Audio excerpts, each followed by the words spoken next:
tinitiis ninyo na since last year, ganito na yung ginagawa sa kanya and the oppression has been progressive.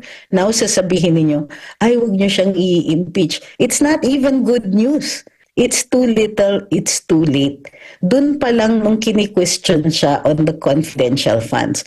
Dun pa lang na she was being dragged into congressional investigations, making her answer to people with a mandate minuscule compared to hers. Yeah. Burning up her time, taking out the time of her staff from their duties, subjecting them to humiliating questions. Even the vice president is being subjected to humiliating questions. The criminal nature of the condition. If I am, I don't know if I can say it here, unalived, kumbaga, if a crime is committed upon her, then a consequent crime will be its natural product. So, nobody is talking about, or very few are talking about, the condition is a crime to be committed against her. And therefore, this entire thought, this entire statement is a statement of self-defense, which I'm sure everybody ought to recognize if it was given to them. So, kumbaga, ang sinasabi ni VP Inday, to protect myself, I will issue this statement. To protect myself, this is what I will show you, the natural consequence of a crime committed upon my person. So, hindi po na pag-uusapan yung part na yon that this will happen only if a crime is committed on the Vice President. May nakikita po ba kayong pattern sa mga nangyayari ngayon kay VP Sara? Siyempre, pag-usapan natin yung nangyayari sa KOJC, kay Pastor ngayon, si VP naman. Mukhang parehas, ma'am, ang mga galawan. Pagdating kay VP, kasi I think I was the longest na nakapansin eh. Kasi nasa loob, parang nakakulong, parang nasa loob pa kami ng gabinete nung na mararamdaman mo naman na something is not right. Yung kumbaga, yung unity, maliwanag that was something that between the President and the Vice President, pero beyond that, hindi mo mararamdaman talaga yon. So, and I understand that she was always very uncomfortable during that time. Ang hindi lang namin akalain is that yung aabot sa ganito, na aabot na it's outright, parang giyera na talaga between the two. And kumbaga, nakikita ko naman yung panig ni Vice dahil, well, hindi naman sikreto yung mga ginagawa sa kanya ngayon. Ngayon, halatang halata na. Dati kasi, it was still just something that was whispered about. Ngayon, all-out war. And wala nang pakialam yung kabila na ipakita ng lantaran yung kanilang mga efforts sa kanya. So, well, what pattern? Well, of course, kumbaga, pare-pareho eh. Kaya lang, yun nga lang, sa kamalasang palad, may mga nauna. So, may mga natatanggal sa trabaho na nasa pribadong sektor na tinatanggalan pa rin ng trabaho. Meron naman iba doon, biglang naiimbento, may kaso, mga dismissed na yung kaso, biglang na-file. With VP Inday, meron pang mga congressional investigations, meron pang mga ganyan. And so, nakikita natin, ang pattern dito is yung panggigipit, a pattern of oppression and a pattern of retaliation. Pero in this case, di ba, pagdating kay VP Inday, ano yung retaliation? It's really oppression, a progressive oppression. Gayon din naman sa iba, like with Pastor Kibuloy.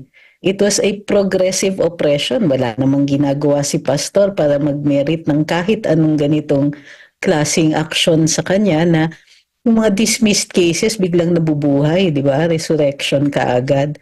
Tapos with VP Inday, wala namang reason para siya iimbestigahan. And then, ayan, may invento na naman ng mga paper trails, kunwari.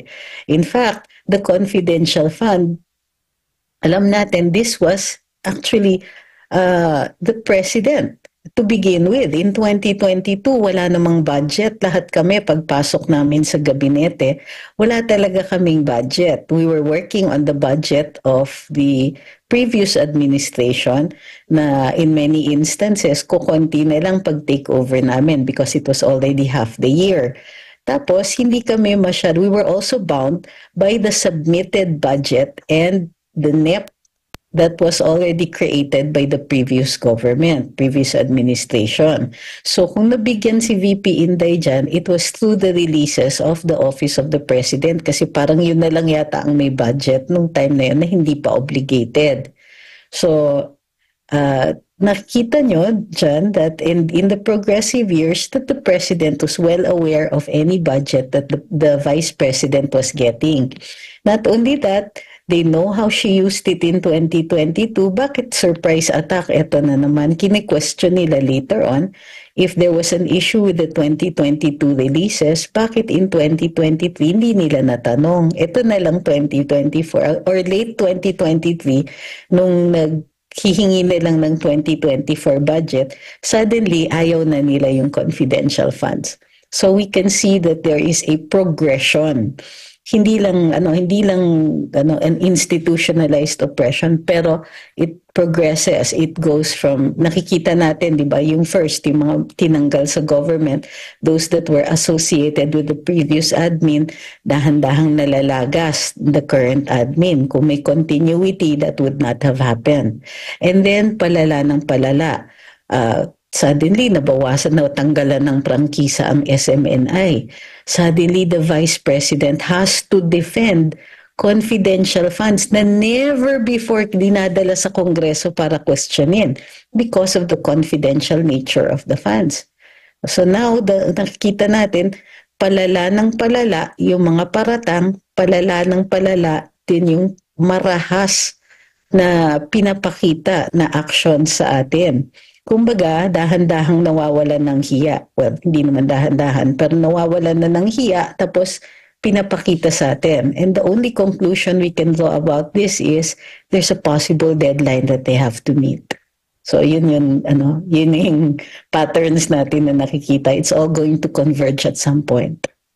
Ma'am, dito po tayo sa naging remarks, rhetorical remarks ni Vice President Inday. Yung sabihin po niya na may restback siya nga, sakaling ipa-assassinate siya, no? Bilang abogada, ma'am, may nakikita po ba kayong red flag sa batas? Sa batas, hindi. Sa interpretation na ginagawa ngayon both on social media and elsewhere is yung kumbaga either highly emotionally charged or it's really straying away from the factual and objective matters in this. Halimbawa, I mentioned the term hyperbolic ito. At ang interpretation ng ilang mga tao na bakit ganon? Anong hyperbole dyan? So you cannot equate hyperbole and hyperbolic because one is a noun, the other is an adjective. So pag sinabi nating hyperbolic, it's highly charged. It is extreme. Yun talaga yun. But then, you will take that also into consideration because the threat is also extreme. It is a threat on the life.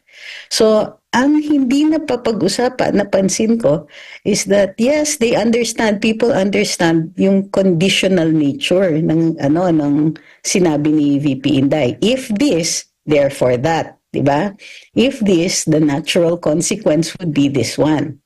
So, but what very few people talk about is the criminal nature of the condition. If I am, I don't know if I can say it here, unalived, kumbaga, if a crime is committed upon her, then a consequent crime will be its natural product. So, nobody is talking about, or very few are talking about, the condition is a crime to be committed against her. And therefore, this entire thought, this entire statement is a statement of self-defense, which I'm sure everybody ought to recognize if it was given to them. So, kumbaga, ang sinasabi ni VP Inday, to protect myself, I will issue this statement. To protect myself, this is what I will show you, the natural consequence of a crime committed upon my person. So, hindi po na pag-uusapan yung part na yon that this will happen only if a crime is committed on the Vice President, which I think everybody should be worried about. Pero syempre, may mga drama-drama na lang dyan para malihis yung yung more objective conclusion. So, she's ahead here in this game. Opo, ma'am, nais ko lang pong singit yung comment dito ni former Ambassador Bobby Tiglao. Sabi niya, what kind of assassin would be so stupid as to risk his life to kill a hard target when the contractor is already 6 feet underground? Ano masasabi mo doon, ma'am? Well, nakita natin yan. Actually, ang nagpo-provide nga yan. Sinasabi din yan, surprisingly, nung mga nasa panig ni BBM in order to, ng administrasyon, no? In order to show that this was a statement not well thought out by the Vice President. Kumbaga, if she really planned this, then mali yung plano niya kasi it's not effective. Which I am thankful to the adherents of the administration kasi they've already provided her with a defense. And so the fact that people are mentioning this, that it is not a well thought out plan and most likely will not occur, is a defense on the Vice President. So the fact na sinasabi yan, regardless of the political position, is indicative of the universality of the appreciation on that end of the Vice President's position. So kahit sabihin pa nila ay hindi maganda yung plano ni Inday, and some of them of course are very, very insulting about her intellectual capabilities, but ang sinasabi nila is actually a defense of that entire thing. If they think that it isn't a feasible plan, that it is impossible, then the characteristic of this as an impossible crime is also sustained by the Mirons, diba? By the onlookers. So for me, it's a good statement because it can work for either side. Doon din po, ma'am, sa pagrereklamo ni VP Sara na sabi niya kung threat sa buhay niya hindi pinapansin. Tapos yung sinabi, verbal lang, whole of government approach. Kasi may nakaraan na press release ang PCO na lahat daw ng gobyerno ay all out versus VP Sara Duterte. Ma'am. I think nag-iintay lang sila. They were waiting for the Vice President to say something because as you know, she is quite colorful and parati siyang she has good and very strong opinions. So nung narinig nila ito, talunan sila, they jumped on it right away because they see it as an opportunity na isugod yung kanilang side, di ba? Para magpakita na, para maka-create ng drama, maka-create ng, bagong operation against her, panibagong, asunto or, attempted asunto, kumbaga, panibagong media plan, panibagong media operations, panibagong lawfare item, panibagong target with the Vice President. But if they had taken the time to think about it, I'm sure they would not have been so extreme dun sa kanilang reactions. Na nasa punto na pagka-investigador na ang tinatanong mo, nahihirapan na sila mag-explain kung ano dito ang kaso na ifa-file nila sa Vice Presidente. They can try yung mga grave threats and coercion and all that, but again, the predicate here, the condition here is a crime to be committed on the Vice President. So medyo popcorn moment pinapanood ko yung statements na ginagawa ng ibang mga tao with this one. But kayang-kaya naman ni VP Inday because all she has to do is stand on the fact that the condition precedent to any of the statements that she made is that a crime is to be committed on her person, a crime that is so extreme it could eliminate her. So again, babalik at babalik doon. And what we have not been hearing from the administration is, ang reaction nila is, hala, may threat sa presidente, ignoring the fact that she has just revealed that there are threats on her life and there's no denial coming from the people that she has indirectly accused.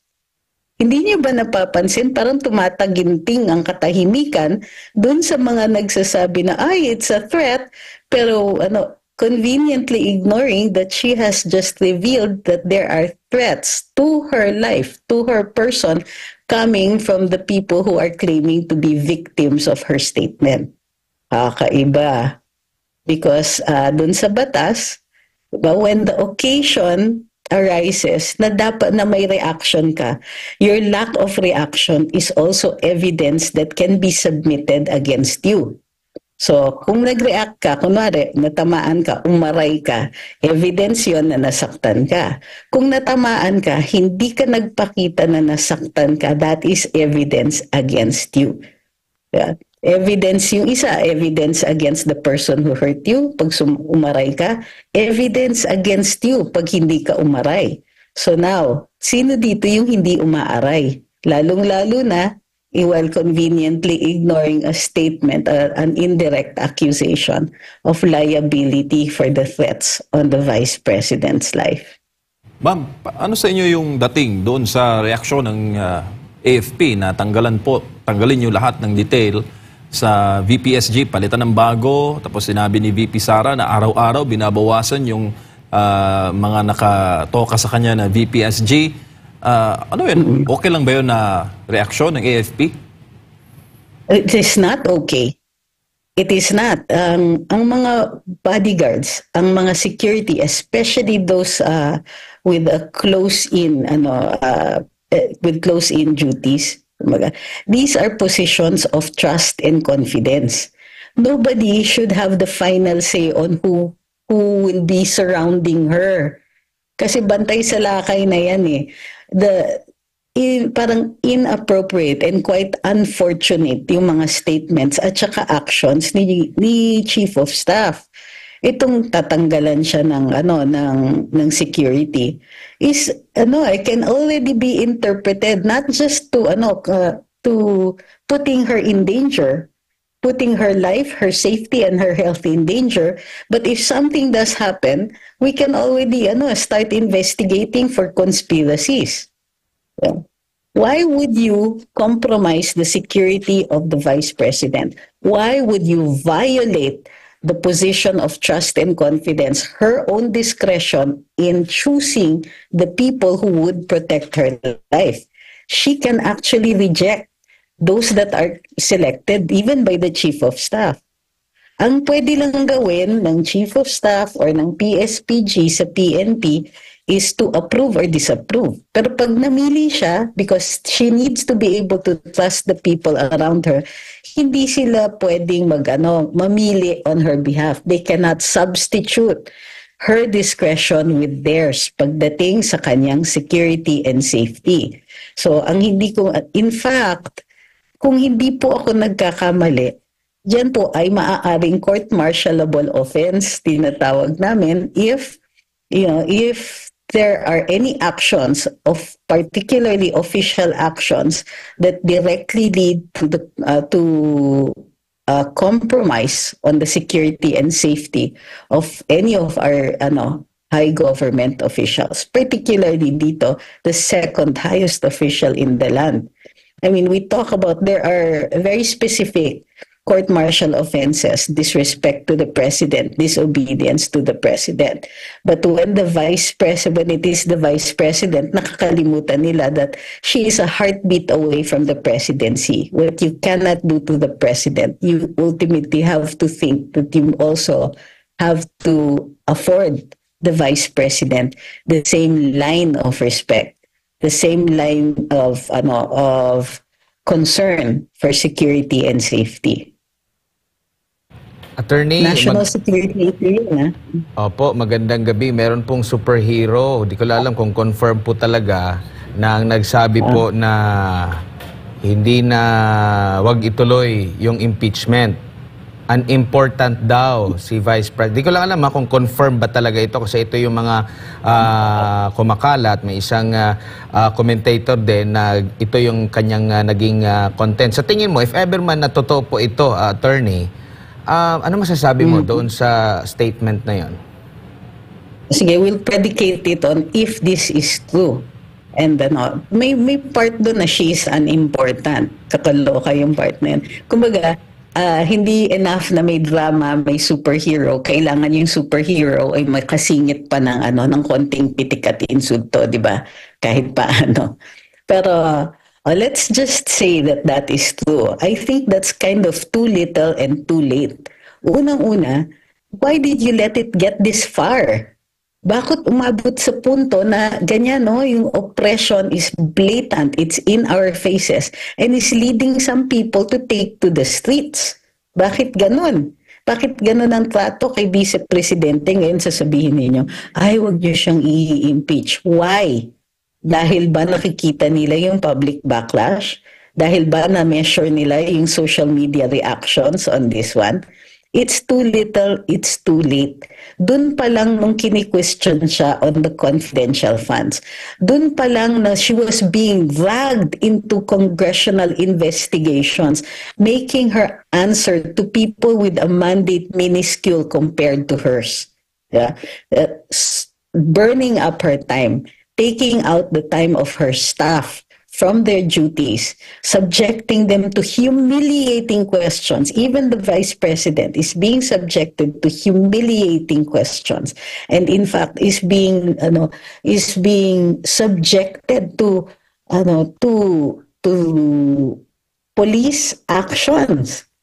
This is the second highest official in the land. Tiniis ninyo na since last year ganito na yung ginagawa sa kanya, and the oppression has been progressive. Now sasabihin niyo, ay, wag niyo siyang i-impeach. It's not even good news. Kasi at least sa impeachment, you see that there is a proceeding that you can question eh. Pero the rest of it, what about the insults being hurled at her by congressmen who sit in a place of immunity? Kumbaga, may parliamentary immunity siya. Pero pag si Vice Presidente, they can jump on anything that she says and even call her disrespectful. And even try to talk about things like holding her in contempt, even if they babawi sila later on, di ka naman namin iko-contempt eh. You subject her to day after day of humiliating her staff. I think that whatever it is, if this is true, ay wag niyo siyang i-impeach. That wasn't even too much of a threat.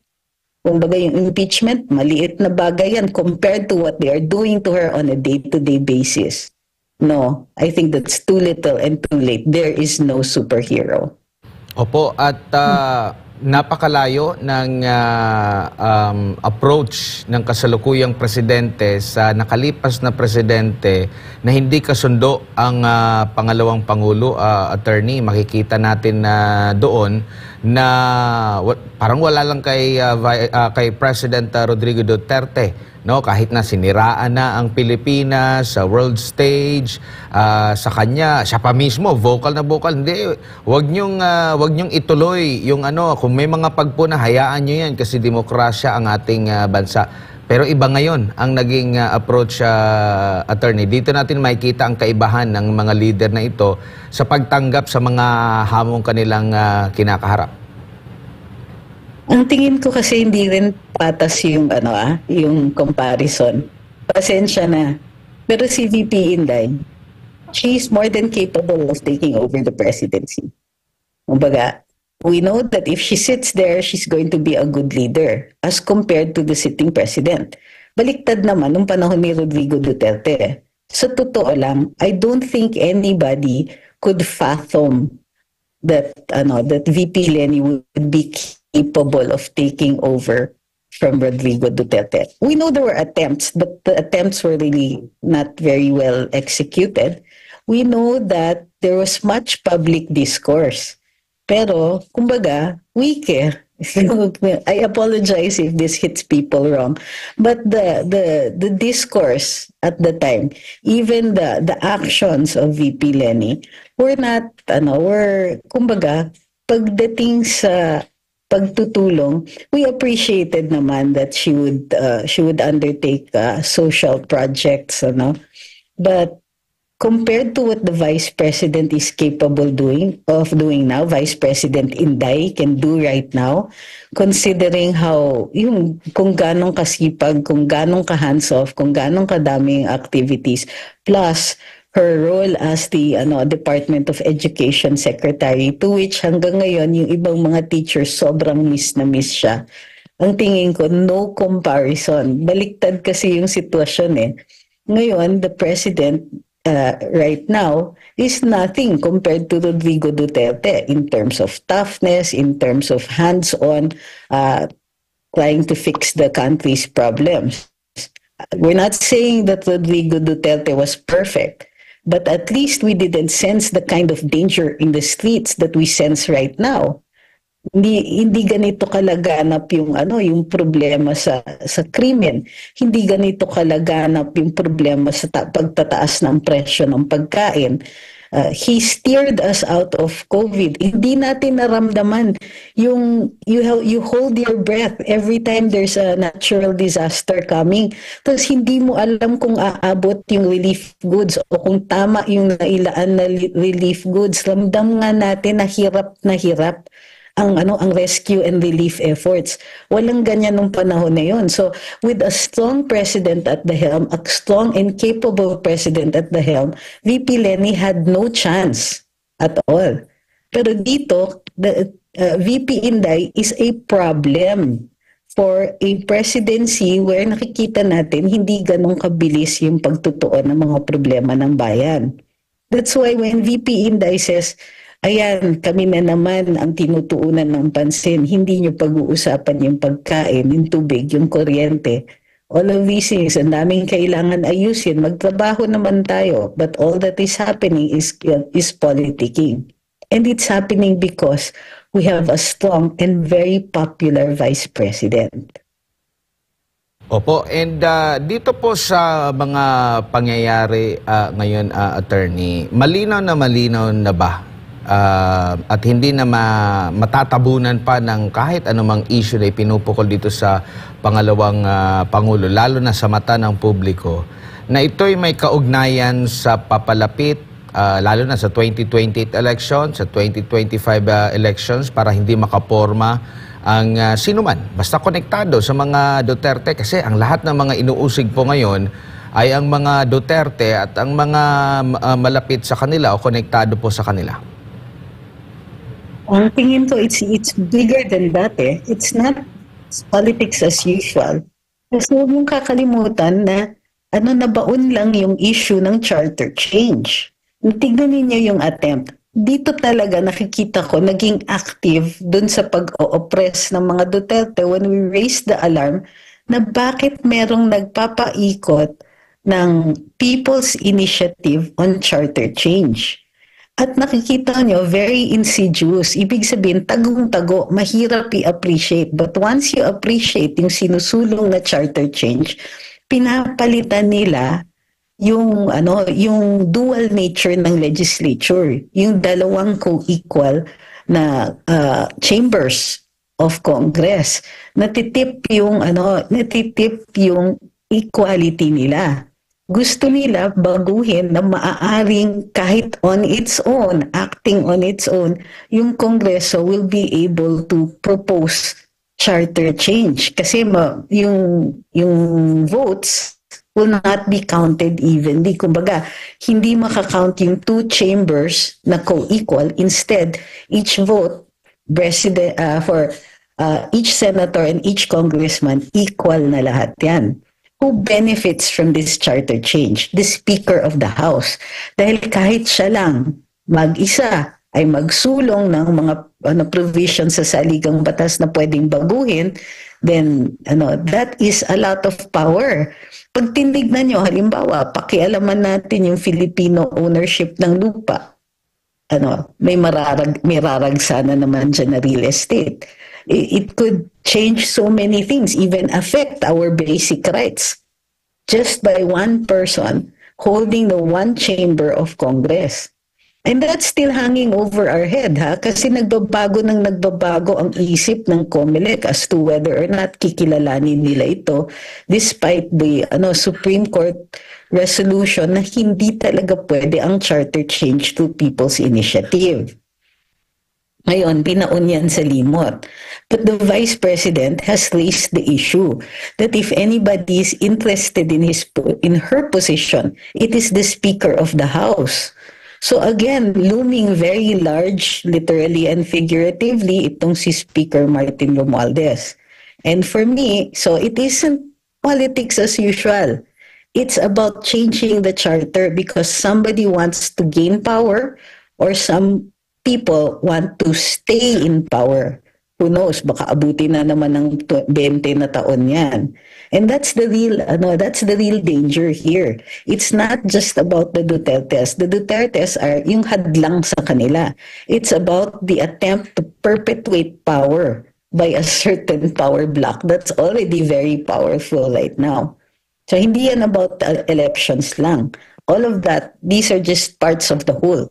The whole is perpetuation of power, and that includes charter change. The next elections, disappeared na yung mga anybody who can actually challenge the existing power, those have to be eliminated. So yun. This is about perpetuation of power. It's not about election alone. Attorney, nakikita mo rin ba na merong ganitong kahalintulad ng mga pangyayari sa mga nakalipas na administrasyon at umaabot din ba sa punto na yung karma, sabi nga ni Vice President Inday Sara Duterte, ang gaba, dili magsaba, hindi maingay, hindi nag-iingay at babalik din yan sa kanila. Meron na bang mga history din kagaya nito na grabe ang panggigipit kung ano-ano lang ang mga ginagawa?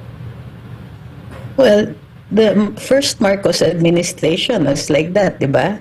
Charter change, perpetuation of power. Kasi hindi na dapat pwede si Marcos Sr. after 2 terms. Di ba? He had 8 years.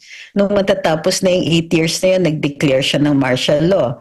After martial law, nagpabago siya ng saligang batas. Dun sa bagong saligang batas, he was allowed legislative power. So nag-concentrate yung power talaga in one person. If anybody ever grew strong enough to challenge him, magugulgulo yun. Or he would again create another law para tuloy-tuloy siyang nakaupo. And it worked for the longest time. Diba? Umabot siya ng 20 years in power. And one of the main reasons kung bakit na-challenge siya was because physically naging weak yung presidente nun, and therefore other people there was a fight for who would succeed. So yun dito nakikita natin ganun pa rin ang strategiya.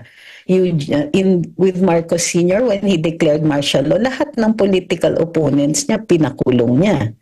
O hindi ba nakikita natin ngayon that they are using lawfare to para lahat ng mga possible or potential challengers, even down to the local level, yung mga nagcha-challenge dun sa mga manok nila, suddenly, pag-gising, may kaso na. O kaya na-disqualify. So, nakikita natin, it's the same pattern. It's Marcos 1 all over again, except this time, it's not just a conjugal dictatorship. It's not, hindi pa tayo umaabot dun sa punto na ganun. But the characters, dito, conjugal dictatorship +1. Dun sa dati, 2 lang sila. So, ano ba to? Nag-i-improve yung mga strategies nila. But it's still the same thing. Ma'am, binanggit po niyo yung katagang characters. Meron lang tayo panunuring video, Viral po ito sa social media at naalala ko tuloy yung sinasabi ng banal na kasulatan na kung pagkakatiwalaan ka sa maliliit na bagay, mapagkakatiwalaan ka rin sa malalaki. Pero ito, maliit lang to na manner, ma'am, ng unang ginang, na nag-viral ngayon sa social media. Alam ko, makukuha ba ng playback natin? Na yung paghawak ng check ba yun, yung award, tapos militawan niya. Yan, Anong usapin po, ma'am, ng messaging. Anong pinapakita niyan, ma'am, sa taong bayan? Ayan, Okay. Tinitignan ko din yung facial expression, So, this was intentional. What would anybody else have done under the circumstances? Either hahawakan yan, tuloy-tuloy, at o kaya gotten somebody to hold it up. Diba? Opo. Yan yung mga normal.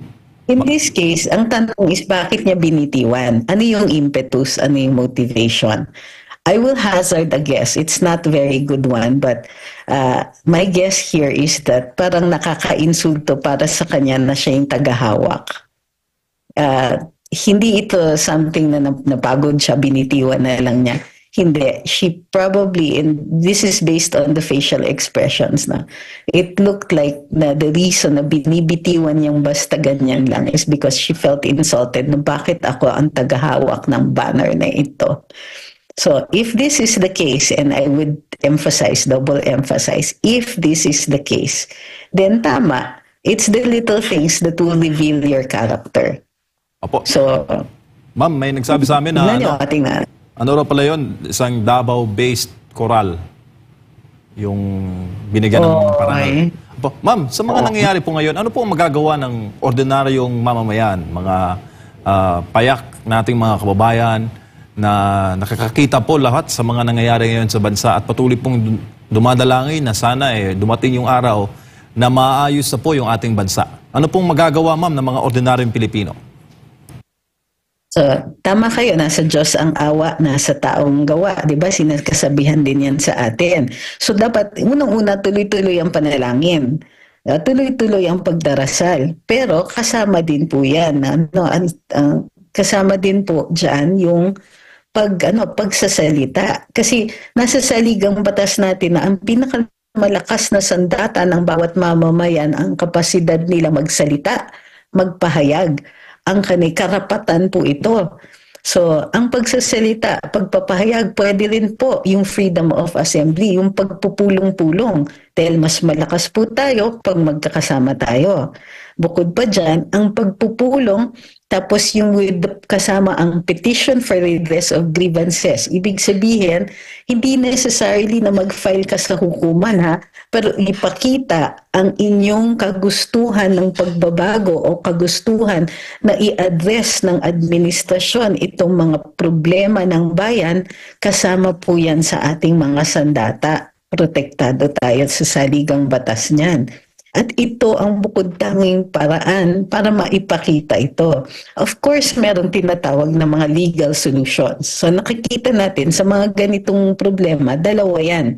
Either may legal solution ka or may political solution ka or sometimes you have both. So, sa pag-file ng mga kaso, ang pwedeng gumawa niyan ay yung mga tao kung kaninong mga karapatan ang apektado directly. So yung mga nakikita nating binabastos or nababastos during the committee investigations, quote-unquote, or inquiries, na maaari silang mag-seek ng judicial redress. Ibig sabihin tumugon doon sa ating mga hukuman. Pero doon sa political na solution, dalawa yan. Isa ay ipagtungo natin sa eleksyon at bumoto na tayo ng tamang mga representante natin. Huwag na po natin iuupo yung mga tao na wala ang pakundangan kung makalapastangan ng karapatan ng mga resource persons. So, at pangalawa ay political solution din po ang pagpapahayag, pagsasalita, pagpupulong. So pag tumutungo kayo in public places, marami kayo at nagpapapansin. Kailangan pansinin kasi nagpapapansin tayo sa administrasyon para iayos yung mga polisiya, yung mga batas at saka yung pag-execute ng mga batas. Maaari rin natin idulog yan, tumungo sa kalye para ipahayag yung ating pangangailangan ng maayos na gobyerno, para i-point out yung mga mali na ginagawa ng mga leaders natin na nag-exercise ng power na hinihiram lang nila sa atin, sa taong bayan. So ito po ay maraming paraan po to creatively express your opinion, to creatively express itong outrage dun sa mga nangyayari. So every time may makikita na pagkakamali ang administrasyon, gamitin yung mga sandatang naka-enshrine sa ating saligang batas.